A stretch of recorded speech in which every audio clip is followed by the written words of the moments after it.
Okay. One of my big pet peeves. Glass all comes from Mexico. Capsules come from Canada. Mexicans spend money in America. Canadians spend money in America. The Chinese don't. The Chinese don't get a penny of my money. Right? And I don't care who knows it. The glass, the way that it's printed, so you can't scratch it off, it's actually printed in Mexico prior to the annealing process, prior to the overcoat being put on. So it's a much sturdier type of print. Like I said, it doesn't scratch off, it transports well, and they do an outstanding job. And like I said, these are all ceramic inks. Oh, wow. So they are completely smeltable. Right? So when the glass is returned to color, it's completely 100% smeltable. The adhesives that are used on our labels contain no carcinogens. Oh, wow. And then these are actual metal labels which can be recycled as well. I love those labels. Those are so beautiful. Say a little bit about how you got started in this. Well, my family's been in the wine production business forever, quite literally. My mother's family has been producing wine for close to 2,300 years in Italy. My wife's family... You said 2,300? Correct. Wow. My wife's family has been in the wine production and sales business for close to 800 years in France. So it was just something that was always there. I actually am trained to do other things, but this is one of our passions. This is one of the things we enjoy most, and it's nice to be able to live what you love. How long has Village of Elgin been around? We've been here 27 years. Great, like the festival, the Harvest Correct. Festival. And that was the first wine festival in Arizona. It was put on by my father-in-law, actually. Oh, wow. He decided there were only 4 wineries in the state of Arizona at the time, and he decided to put on the wine festival to help promote those 4 wineries. The first winery in the state was R.W. Webb. The second winery in the state was Arizona Vineyards, which unfortunately was burned down about a month Yes. ago. The third winery was Sonoyta Vineyards, then us, and then San Dominique. Oh, okay. So those were the 5 up until Callaghan came in, and then after Callaghan there was Cocopelli, Dos Cabezas, and then we've had this huge influx in the, Yes, exactly. in the past few years. Would you like to say any more about what is unique about your wines and your winery? You've already said quite a bit about that. We produce wines for people to enjoy. We have a few wines that we don't distribute outside of the winery. All the wines that we distribute outside of the winery have one critical acclaim. I do not display it because 1, I think it's gauche, and 2, no one should ever care what a critic thinks. When it comes to wine, it's just like any other form of art. You need to appreciate it yourself. If it tastes good to you, it's good. If it looks good to you, it's good. Don't go by what anybody else says. Your taste is individual. We produce the largest variety of wine in the state. We also have the top 10 selling wines in Arizona. Is that right? All top 10 wines in Arizona are yours? All top 10 wines are produced from our wineries. Wow, that's pretty cool.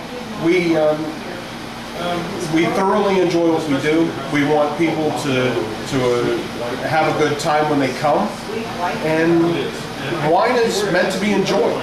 You know, we have one of our mottos is wine for everyone. We actually have a set of shirts that are printed up that says wine for everyone in 13 or 14 different languages.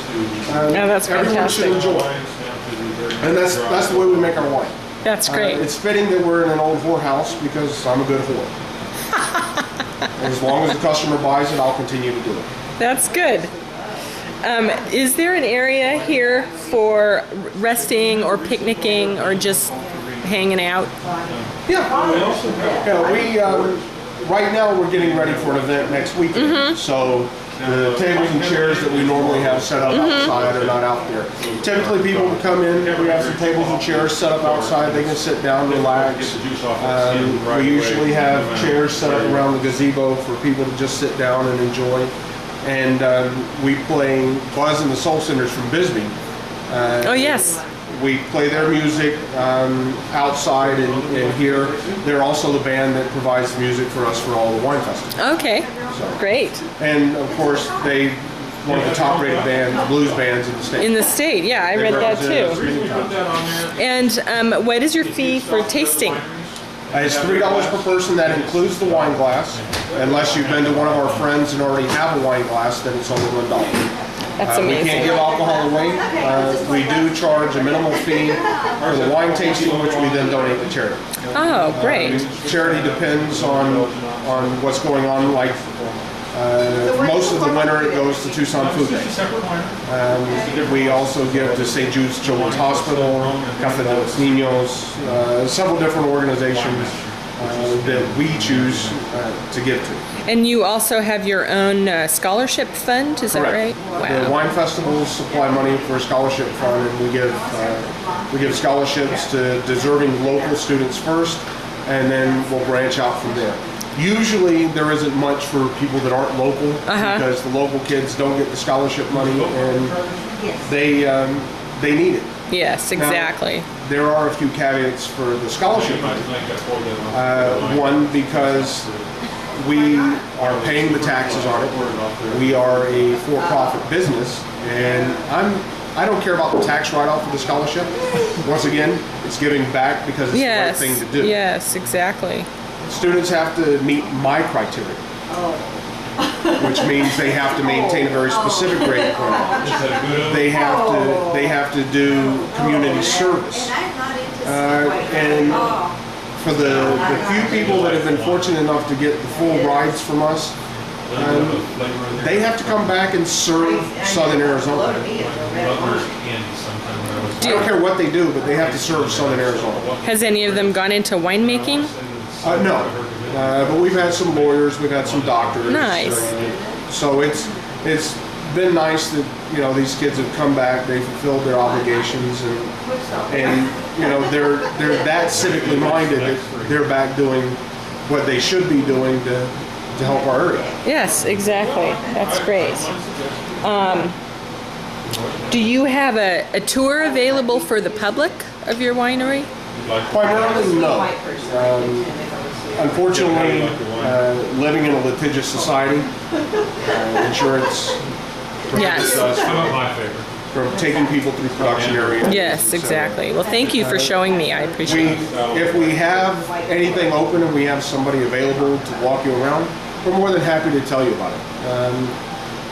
One of the great things of coming to small wineries are that you get to speak to people that make wine. Not everybody's a winemaker, but everybody in a small winery makes wine. Everybody's involved in the wine production process. And same thing here. It's all hands on deck. When it comes time to bottle, everybody bottles. When it comes time to crush, everybody crushes. And when you speak to somebody here, you're speaking to somebody who has firsthand knowledge of how it's done. Right. And knowledge is key. Indeed.